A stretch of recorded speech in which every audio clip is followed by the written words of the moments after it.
Репортеры без границ подвергла критике Таджикистан за постоянную цензуру.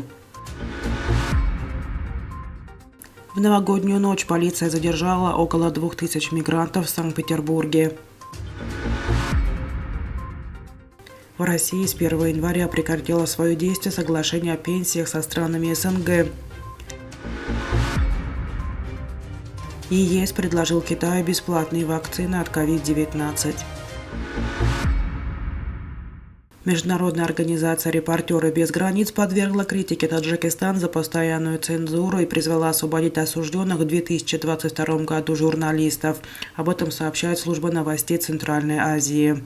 «Репортеры без границ» в своем докладе отмечают, что осужденные журналисты и блогеры писали или снимали видео на острые злободневные темы, что сильно не нравилось местным чиновникам. Приговоры журналистам и блогерам были вынесены с начала октября один за другим. Эти приговоры – своеобразное предупреждение тем независимым журналистам Таджикистана, которые имеют смелость высказывать свое мнение, говорится в докладе РС. Нуридин Каршибаев, председатель Национальной ассоциации независимых СМИ Таджикистана, заявил «Репортерам без границ», что власти хотят контролировать общественное мнение в Таджикистане. Это может в конечном счете нанести серьезный вред имиджу страны, добавил глава Анан Смит. Не менее 3 осужденных журналистов в своих письмах из СИЗО отмечали, что под психологическим и физическим давлением были вынуждены дать признательные показания. РС призывает власти Таджикистана развеять атмосферу страха в стране. Около 2000 человек, преимущественно выходцев из ближнего зарубежья, задержала полиция в центре Санкт-Петербурга в новогоднюю ночь. Об этом сообщила Фонтанка со ссылкой на ГУ МВД. В пресс-службе изданию сообщили, что в новогоднюю ночь в целях безопасности людей, избежания давки и возможных инцидентов были ограничены подходы к Дворцовой площади. В результате проверки были выявлены многочисленные нарушения миграционного законодательства, по которым приняты меры административного характера, сказали в полиции.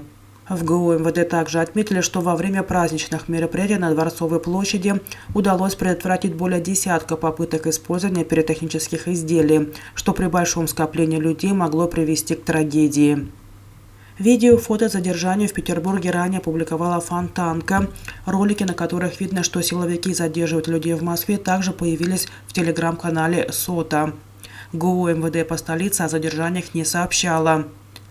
РБК обратилась за комментарием в пресс-службу ГУ МВД России по Санкт-Петербургу и направила запрос в пресс-службу ГУ МВД России по Москве.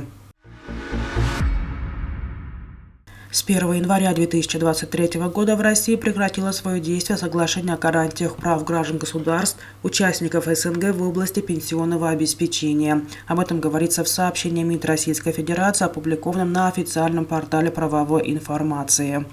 1 января 2023 года прекращается действие соглашения о гарантиях прав граждан государств, участников СНГ в области пенсионного обеспечения, подписанного в Москве 13 марта 1992 года в отношениях России с другими участниками соглашения, говорится в документе. 24 мая это соглашение денонсировала Госдума, а 11 июня закон о его денонсации был подписан президентом России Владимиром Путиным.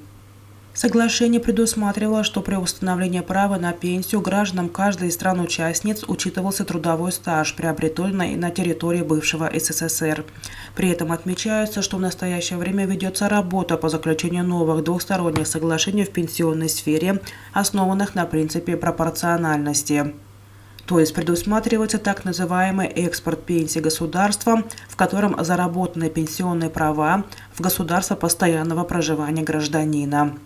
Что касается отношений между Таджикистаном и Россией в сфере пенсионного обеспечения, то в сентябре 2021 года был подписан договор о сотрудничестве в области пенсионного обеспечения. В 2022 году Таджикистан и Россия ратифицировали этот договор, основанный на пропорциональном принципе и предусматривающий распределение финансовой ответственности сторон по предоставлению страхового обеспечения пенсионных прав, приобретенных на их территории. Документ распространяется на граждан Российской Федерации и Таджикистана, а также на членов их семьи. Предметом договора являются все виды страховых пенсий.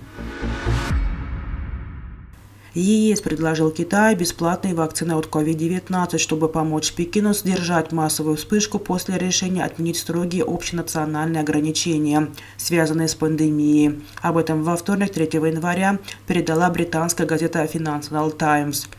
Инициатива – часть усилий Еврокомиссара по вопросам здравоохранения Стеллы Кириакидис по организации европейского ответа на возможную новую волну эпидемии, после того, как Пекин отказался от так называемой политики нулевого ковида.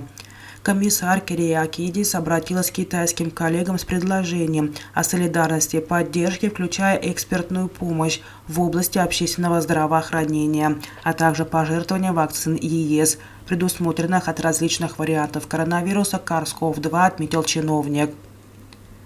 У стран-членов Евросоюза имеются избыточные запасы из-за крупных заказов по долгосрочным контрактам с производителями.